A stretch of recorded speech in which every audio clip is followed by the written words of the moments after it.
merci de votre fidélité aujourd'hui dans Agir pour l'environnement, qui, faut-il le rappeler, le seul magazine de l'océan Indien entièrement consacré à la protection et à la préservation de l'environnement de Mayotte. Nous allons nous intéresser aux infractions qui pourraient être commises dans le lagon. D'abord, y en a-t-il?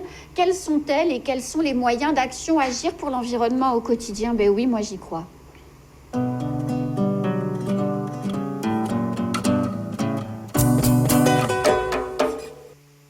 Nous allons tenter de comprendre comment les autorités agissent entre autorités, justement, et sensibilisation. Et pour ce faire, sur le plateau ce matin, nous recevons Mathieu Bobin des Affaires maritimes. Bonjour Mathieu. Bonjour. Et puis Yves Cochet, qu'on ne présente plus, l'expert eau auprès du préfet de Mayotte. Bonjour Yves. Bonjour à vous. Merci à tous les deux d'être avec nous ce matin. J'ai une première question à tous les deux. Y a-t-il beaucoup d'infractions commises dans le lagon de Mayotte? Et est-ce que cette tendance que vous pouvez constater est en augmentation ou en régression? Alors, il y a pas mal d'infractions effectivement qui sont commises sur le lagon, notamment au niveau de l'environnement, au niveau de la pêche, au niveau de la plaisance également. Alors, l'augmentation des infractions est difficile à apprécier dans la mesure où elle est corrélée en fait à la pression de contrôle. Cette pression de contrôle a été un peu abîmée avec le cyclone, donc il y a des moyens des affaires maritimes, de la gendarmerie maritime et du parc marin qui ont sombré, donc la pression elle a été effectivement moins importante. Ensuite, il y a des gens qui ont pris des mauvaises habitudes, il n'y avait plus cette peur du gendarme. Donc ça, c'est en train de revenir, en fait, on commence à... Est-ce que vous récupérez vos moyens? Oui, petit à petit, la gendarmerie maritime a déjà récupéré une vedette, nous on va récupérer un bateau bientôt. Le parc marin, je pense aussi, va bientôt récupérer des moyens nautiques, donc la pression de contrôle va de nouveau augmenter. Quelles sont, Mathieu, les principales infractions que vous constatez dans le lagon, dans les contrôles, alors cette année, mais aussi les autres années? Ils font quoi, les gens pas terribles? Alors, il y a beaucoup de problèmes documentaires. En fait, les gens ne se mettent pas aux normes au niveau des documents des navires, des bateaux, au niveau du matériel de sécurité.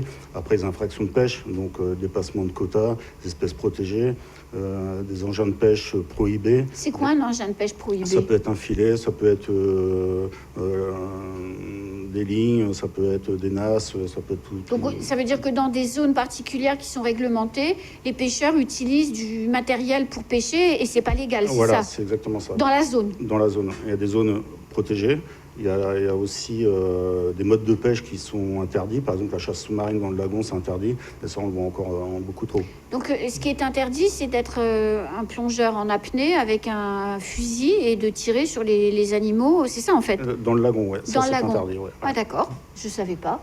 Mais c'est pour ça qu'il y a des infractions. S'il y a des infractions, c'est parce qu'il y a des textes réglementaires qui protègent le lagon, qui protègent aussi les gens. On a parlé de sécurité. Donc, les infractions, c'est parce qu'il y a effectivement un certain nombre de textes réglementaires auxquels on est soumis. Mais pourquoi on les a, ces textes? C'est pas pour embêter les gens dans l'absolu. C'est pour protéger le lagon, parce qu'effectivement, c'est une richesse particulière et tout particulièrement à Mayotte.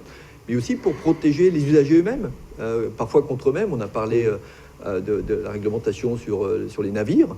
Si vous n'avez pas de gilet de sauvetage à bord, c'est un problème. C'est quand même un problème pour vous d'abord. Et du coup, la réglementation, elle est aussi là pour protéger les gens. On a souvent l'impression que c'est la police qui vous tombe dessus. La réglementation, elle est là pour protéger la société, protéger l'environnement et protéger les gens eux-mêmes. Alors justement, vous me tendez une perche que je saisis, Yves.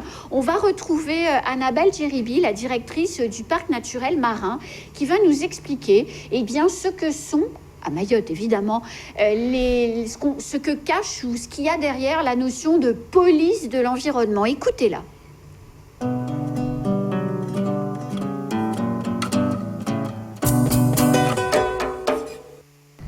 La police de l'environnement, elle est constituée par plusieurs équipes. Il peut y avoir des équipes de la gendarmerie maritime, il peut y avoir des équipes de l'ONF, c'est l'Office national des forêts, il peut y avoir le service départemental de l'Office français de la biodiversité, il peut y avoir les affaires maritimes de la DEALM, c'est la direction de l'environnement, du logement, de l'aménagement et de la mer à Mayotte. Il peut y avoir également le conservatoire du littoral et il y a aussi le parc naturel marin qui a une police de l'environnement. La police de l'environnement, c'est répondre aux atteintes qui sont faites à l'environnement. L'idée, c'est d'essayer de le protéger pour qu'on puisse, déjà que l'environnement lui-même, les espèces qui vivent dans cet environnement et les habitats puissent continuer à se reproduire paisiblement, mais également parce que ces espèces et ces habitats apportent des services à l'homme et donc qu'on puisse aussi, nous, continuer à en bénéficier. La police de l'environnement peut traiter de différents aspects de l'environnement. Il peut y avoir déjà l'environnement terrestre, donc protéger toute la biodiversité terrestre, et l'environnement marin, protéger la biodiversité marine. Donc nous, le parc naturel marin, on s'intéresse en particulier à protéger la biodiversité marine. Et pour protéger la biodiversité marine, ça veut dire protéger les espèces qui vivent dans la mer ou au bord de la mer. Ça peut être protéger les habitats marins, qu'il peut y avoir la mer elle-même, l'eau, il peut y avoir les mangroves, il peut y avoir les récifs coralliens, il peut y avoir les herbiers, il y a beaucoup d'habitats. Il peut y avoir des espaces, il y a des espaces qui sont plus protégés que d'autres, y compris à Mayotte. Donc par exemple, dans la passe en S, il y a plus de restrictions qu'ailleurs, ou alors il y a ce qu'on appelle des arrêtés de protection de biotopes. Ça veut dire que c'est des espaces où on veut protéger un écosystème naturel, c'est-à-dire un habitat naturel. Et en l'occurrence, ici, il y a des arrêtés de protection de biotopes pour protéger les herbiers marins. Parce que les herbiers marins, c'est la nourriture des tortues. C'est aussi un espace, donc c'est des petites herbes qui poussent dans l'herbe, qui permettent d'apporter un abri pour les juvéniles, donc vraiment les larves, les tout petits bébés, poissons, crustacés, etc., qui se protègent et qui peuvent grandir dans cet espace. Donc aujourd'hui,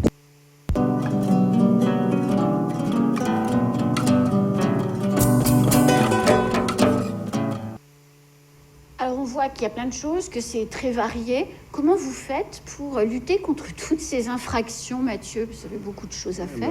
On met en place des contrôles, en fait. On fait beaucoup de contrôles sur l'eau. On fait aussi des contrôles en mer. En fait, il faut être vu. Il faut être vu, faire déjà de la prévention, maintenir cette petite peur de gendarme. Juste en vous voyant, vous pensez que certains se disent « Oulala, tenons-nous à carreau ». Oui.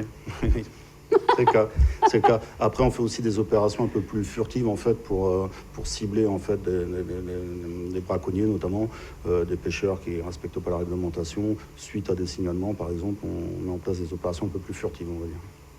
Et puis, il y a aussi une organisation générale des polices.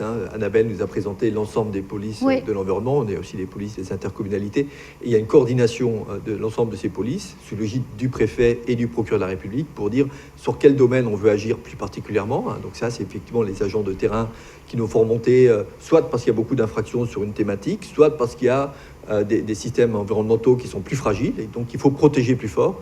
Et du coup, il y a une stratégie répressive qui est mise en place, mais aussi préventive, qui est mise en place pour dire on va attaquer là où il y a un impact. C'est pas mettre un PV pour mettre un PV, c'est aussi verbaliser là où il y a le plus d'impact sur notre environnement. Les infractions qui sont commises, parce qu'on parle beaucoup du futur classement du lagon au patrimoine mondial de l'UNESCO, et c'est vrai qu'on vient de voir sur les images, c'est magnifique.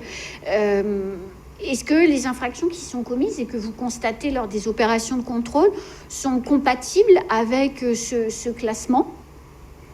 Alors, bien évidemment, non. Si on veut sanctuariser en fait le lagon, c'est un peu dommage de continuer à le piller.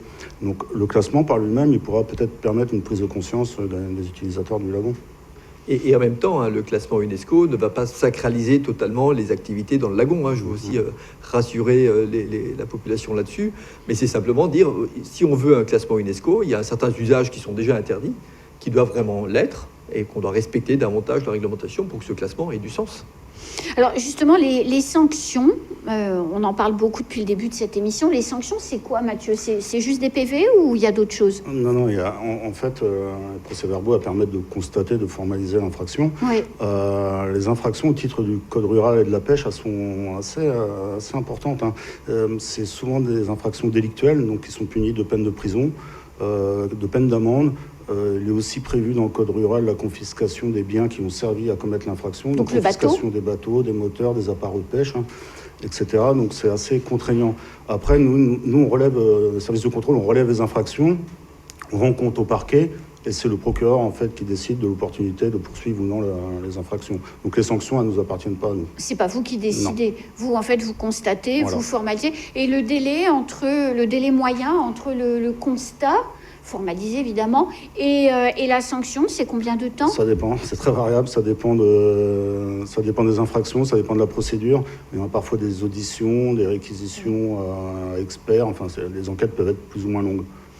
Les pêcheurs, parce qu'ils sont quand même nombreux dans le lagon parfois, ils se plaignent de devoir rendre des comptes à la justice à La Réunion. Ils disent que ça coûte cher, ce qu'on peut comprendre, et ils ne comprennent pas pourquoi les infractions qu'ils auraient commises ne sont pas jugées à Mayotte. C'est vrai que c'est une question, pourquoi être obligé d'aller à La Réunion alors que vous êtes à Mayotte?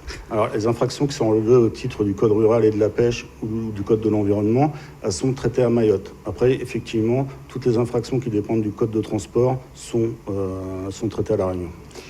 Alors, vous pouvez nous donner des exemples d'infractions traitées au titre du Code de la pêche, rurale et de la pêche, et d'autres infractions commises au titre du Code des transports? Alors, au Code rural et de la pêche, il y a la pêche interdite, la pêche dans des zones interdites, avec des engins interdits, des espèces interdites. Le Code du transport, c'est plus sur les documents liés à la navigation du bateau, donc les listes d'équipage, les catégories de bateaux, les éléments de sécurité en fait du bateau. C'est plus ces éléments-là qui sont traités à La Réunion. C'est quoi la différence? Alors là, la question est pour vous deux. C'est quoi la différence entre les affaires maritimes, les agents assermentés de l'OFB? Parfois, on entend et on commence à entendre de plus en plus les polices de l'environnement mises en place par les intercos. Pour le grand public, c'est pas forcément évident de se repérer entre tout ça. Oui, mais quelque part, peu importe, en fait, les agents sont commissionnés, donc ils ont un agrément pour constater les infractions et verbaliser, faire des constats et procès-verbaux. Donc, à la rigueur, peu importe l'étiquette qu'ils ont sur eux, sur affaires maritimes, Office français de la biodiversité, ils ont parfois quelques spécialités, mais ils ont aussi un spectre assez large de verbalisation environnementale. Et quelque part, il faut les respecter tous. Ils ont tous le même pouvoir qui leur est donné par l'État, en fait, pour constater les infractions. Donc moi, je les mettrais sur le même niveau, et y compris d'ailleurs sur les intercommunalités, effectivement, qui développent petit à petit des polices de l'environnement. Et je pense que c'est bien aussi, parce que c'est un peu comme les polices municipales et la police nationale. Il y a effectivement des complémentarités et une présence qui se renforce avec des polices de proximité, que peuvent être les polices municipales ou intercommunales. Et ça renforce l'action, et c'est ce que disait Mathieu tout à l'heure. Il faut avoir une présence pour que les gens aient peur du gendarme, il y a un peu de ça, mais aussi se disent « Ah oui, effectivement, il y a quand même une réglementation, j'ai peut-être oublié, et c'est parce que je vois un monsieur de la police que je me rappelle que je vais devoir respecter la loi. » Alors justement, cette réglementation, ces différentes lois, est-ce que les usagers du lagon, puisque c'est ce dont on parle précisément aujourd'hui, est-ce que les usagers du lagon la connaissent bien et la comprennent bien ? Alors, avant de la comprendre, oui, il faut la connaître et la respecter, effectivement. Oui. Après, les réglementations, elles sont assez complètes, assez compliquées, parfois. Donc, c'est aussi notre travail de faire de la communication, en fait, d'expliquer aux gens pourquoi il est interdit de pêcher le poulpe entre le 1er avril et le 15 juin, par exemple. C'est pour lui permettre de se reproduire. Tout ça, on l'explique. Effectivement, il n'y a pas que de la répression, on explique aussi la réglementation, les tenants et les aboutissants de cette réglementation-là. Donc, ce qui veut dire que quand vous constatez une infraction, vous ne mettez pas systématiquement une amende ? Non, tout dépend du contexte, tout dépend de la gravité de l'infraction déjà, de l'impact de cette infraction et d'une mise en cause. Il y a des gens qu'on a verbalisés plusieurs fois, qu'on retrouve toujours, qui réitèrent toujours les mêmes infractions. Là, effectivement, on est un peu moins indulgent, on va dire, avec ces personnes-là. Et on a beaucoup de personnes de bonne foi qui commettent des petites infractions, effectivement. Donc là, on est plutôt indulgent et on fait plutôt de la pédagogie. C'est vrai que si des personnes sont ce qu'on dit récidivistes, on peut pas dire qu'elle savait pas en fait. Hein. Donc c'est plus difficile de le faire croire en tout cas. Voilà. Et du coup, votre question, est-ce que l'information circule bien sur la réglementation, les réglementations environnementales? C'est assez variable. Hein. Est-ce que je m'y intéresse? Est-ce que j'ai accès à l'information? Aujourd'hui, avec le numérique, on a théoriquement accès à tout, mais c'est vrai que c'est pas si facile que ça de trouver la réglementation à laquelle on est confronté. Mais après, si effectivement on a déjà été confronté à plusieurs reprises aux mêmes forces de police, de l'environnement, ben, on considère qu'on doit savoir. Hein. Il y a beaucoup de plaisanciers beaucoup, un peu moins qu'avant, hein, puisque bon, il y a quand même des bateaux qui ont un peu disparu, mais enfin, il y en a quand même toujours. Est-ce que ces personnes-là connaissent bien les règles du jeu, à la fois les choses à respecter, mais je pense aussi aux chartes d'approche des animaux ou la manière dont on se comporte en tant que plaisancier dans le lagon avec les autres espèces vivantes? Alors, pas forcément, parce que vous savez, à Mayotte, il y a beaucoup de turnover. Oui. Donc, on a beaucoup de gens qui arrivent à Mayotte, qui veulent profiter du lagon, qui achètent un bateau et qui partent sur le lagon sans se renseigner ni sur la réglementation, ni sur la sécurité. Donc ça, on voit ça régulièrement et on fait des contrôles, hein, surtout le week-end, le matin, pour faire beaucoup de pédagogie, justement, auprès de ces gens-là. Après, le problème, c'est effectivement un peu, je dirais, l'ivresse quand on découvre le lagon. Quand on voit des mammifères marins, on a plutôt tendance à aller s'approcher beaucoup trop près. Oui. On crée du dérangement. Alors, une fois de plus, c'est pas vraiment intentionnel de déranger les mammifères, par exemple, mais c'est vraiment très impactant. Et ça, on essaie aussi de faire de la pédagogie, auprès des prestataires qui organisent ces soirées, ces journées-là. Ouais. Mais quand vous expliquez tout ça aux plaisanciers et autres, les règles, ils vous posent quoi comme question? C'est quoi leur réaction? Alors, ils comprennent pas toujours, donc il faut être très pédagogue. Après, on a des plaisanciers qui comprennent quand même assez rapidement les tenants, les aboutissants de ces protections. Et pourtant, il y a un peu de bon sens aussi. Hein. Je veux dire, le dérangement des animaux, des baleines ou des dauphins qui sont dans le lagon, quand on se rapproche d'eux, ils sont dérangés. C'est comme si votre voisin, il regardait tous les 4 matins dans votre jardin alors que vous êtes en train de bronzer ou de pique-niquer. Vous n'avez pas envie d'être dérangé. Non. Et bien, eux, les poissons, les baleines, les dauphins, c'est pareil. Mais pourtant, parfois, les dauphins, quand on est en mer, on les voit s'approcher du bateau, jouer avec le bateau, enfin le sillage qu'on crée avec. Ils jouent un peu. Donc c'est vrai que parfois, le plaisancier, il peut, à d'autres occasions, trouver bizarre de ne pas avoir le droit de s'approcher de la baleine ou de la raimanta, vous voyez, puisque le dauphin, il vous suit. Oui, il faut respecter les envies du dauphin. Non, en fait, les dauphins, oui, ils jouent beaucoup avec les bateaux, mais là, on parle plus des baleines et de leurs petits, en fait. Oui. À la saison, les baleines viennent avec leurs baleineaux. Ce qu'ils veulent, c'est de la tranquillité. Hein, voilà. Donc, le bruit des moteurs, les gens qui crient, qui pataugent dans l'eau, ouais, ça les dérange vraiment beaucoup. Est-ce que aux Affaires maritimes de Mayotte, vous mettez en place une stratégie annuelle ou pluriannuelle de contrôle qui correspondrait à un type d'infraction plus particulier que vous voulez voir se réduire, pour ne pas dire arrêter? Oui, on a un plan de contrôle, hein, qui est adapté à Mayotte, donc on en discute tous les 2 ans en fait pour le remettre à jour. Et effectivement, il y a des infractions récurrentes qu'on voudrait faire cesser. Il y a des zones en particulier qu'on voudrait plus surveiller. Et on se réunit effectivement pour en parler avec les autres services. Ouais. Et vous coordonnez ça, Affaires maritimes, OFB et autres gendarmerie et autres intervenants. Oui, très régulièrement, on fait des opérations interservices, donc avec effectivement la gendarmerie maritime, le parc marin, le service départemental de l'OFB. Et on fait des opérations en mer, on peut faire des opérations sur terre, notamment dans le cadre du CODAF, le comité opérationnel d'antifraude. Donc, effectivement, ça c'est la coordination des missions de police. Et il y a aussi la coordination avec les services du procureur de la République, hein, du juge, du magistrat, pour que lui-même se dise, effectivement, si la police fait des efforts, la police de l'environnement fait des efforts dans tel domaine, ben, je les jugerai aussi prioritairement avec un regard plus particulier, parce que pour des magistrats, la police de l'environnement, ça peut aussi être compliqué. Donc c'est aussi eux qui disent, OK, on se converge pour que l'action aille au bout. C'est-à-dire, vous le disiez tout à l'heure, Mathieu, la verbalisation, c'est une chose, la sanction, c'est l'autre. Et du coup, il faut aussi que la sanction suive la constatation, la verbalisation, d'où la coordination également entre le procureur de la République et le préfet. Il y a le CODAF, vous l'avez abordé il y a quelques minutes. On voit les opérations CODAF, nous, grand public, qui se multiplient avec des infractions quand même significatives qui sont pointées du doigt et donc interrompues.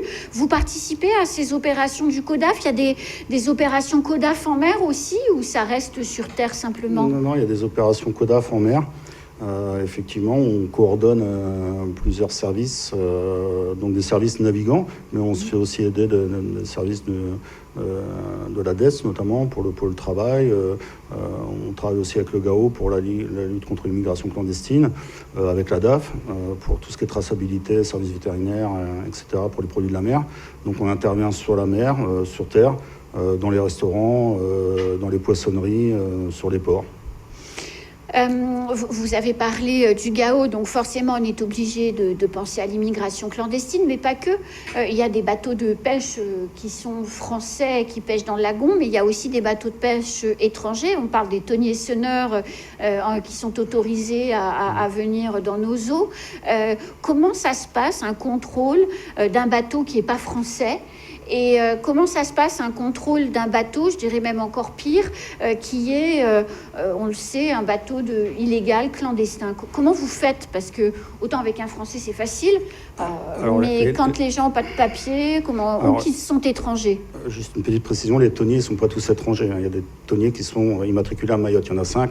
Moi j'étais en contrôlé aux Seychelles il n'y a pas très longtemps, au mois de septembre. Donc ils sont contrôlés et ce n'est pas que des étrangers. Par contre, sur le lagon, effectivement, on a souvent affaire à des étrangers en situation irrégulière. Donc on les rencontre dans le cadre de contrôles simples.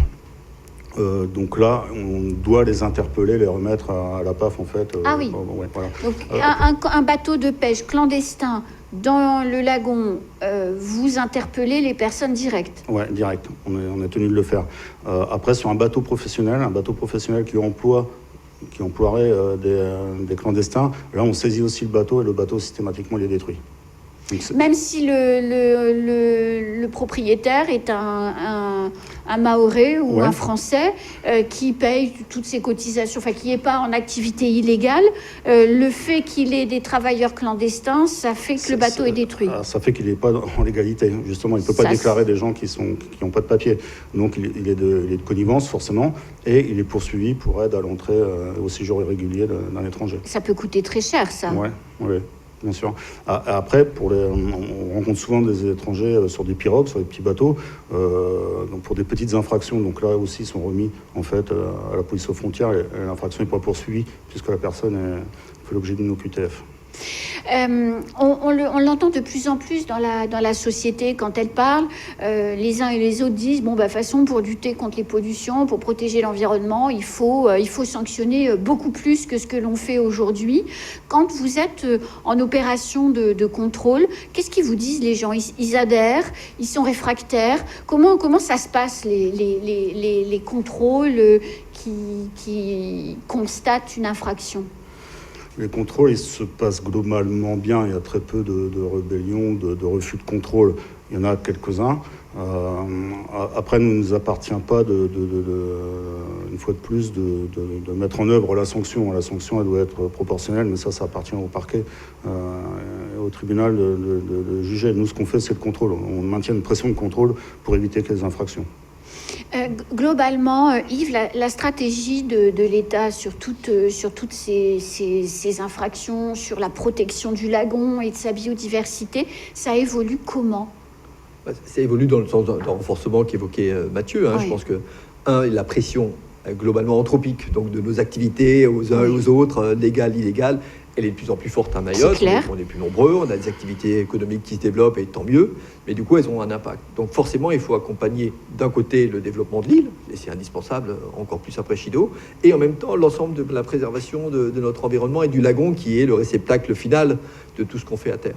Donc il y a nécessité d'un côté d'accompagner le développement de l'île et de l'autre côté d'accompagner la préservation de l'environnement, donc prévention, réglementation qui se rajoute, et puis forcément à un moment donné répression pour dire maintenant il faut arrêter, il faut qu'on protège, on ne peut pas avoir le beurre et l'argent du beurre. Si on veut du développement, il faut aussi avoir une préservation de nos ressources. Et ce classement qui est cette inscription au patrimoine de l'UNESCO du lagon, ça participe à donner envie de davantage le protéger?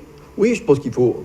là, on a beaucoup parlé répression, mais je pense qu'il s'il y a une prise de conscience collective sur je vais faire davantage attention, la prévention, ça compte, et c'est pas moi, c'est l'autre. Il y a aussi souvent ça, mais moi, c'est moins grave que ce que fait l'autre, donc je peux continuer à le faire. Alors que c'est pareil, c'est la somme des petits impacts environnementaux que chacun on peut faire à un moment donné, qui fait qu'on a une contrainte environnementale à la fin. Donc il faut une conscientisation collective, et moi je voudrais pas mettre en parallèle le classement UNESCO avec la répression. Je pense qu'il faut plutôt que l'UNESCO soit un apprentissage collectif à préserver notre patrimoine commun. Et donc à commettre moins d'infractions, parce que forcément on a plus envie de faire attention ou on connaît mieux la réglementation. Voilà, quand on a des enfants à bord derrière sa voiture, on n'a pas envie qu'ils aient d'accident, donc on roule moins vite. Et ben en matière d'environnement, c'est pareil. Et on leur dit de mettre leur ceinture. Voilà, la ceinture, c'est de ne pas commettre d'infraction. En tous les cas, merci beaucoup à tous les deux. Je crois qu'on y voit plus clair. En tout cas, moi, j'ai maintenant enfin compris ce qu'était la différence entre les agents de l'OFB, les affaires maritimes et les polices intercommunales. C'était pas clair au début de cette émission. Merci beaucoup d'avoir été avec nous aujourd'hui. On se retrouve très rapidement dans Agir pour l'environnement pour parler de notre lagon et du fait qu'il est merveilleux et qu'il convient de le protéger. À très vite.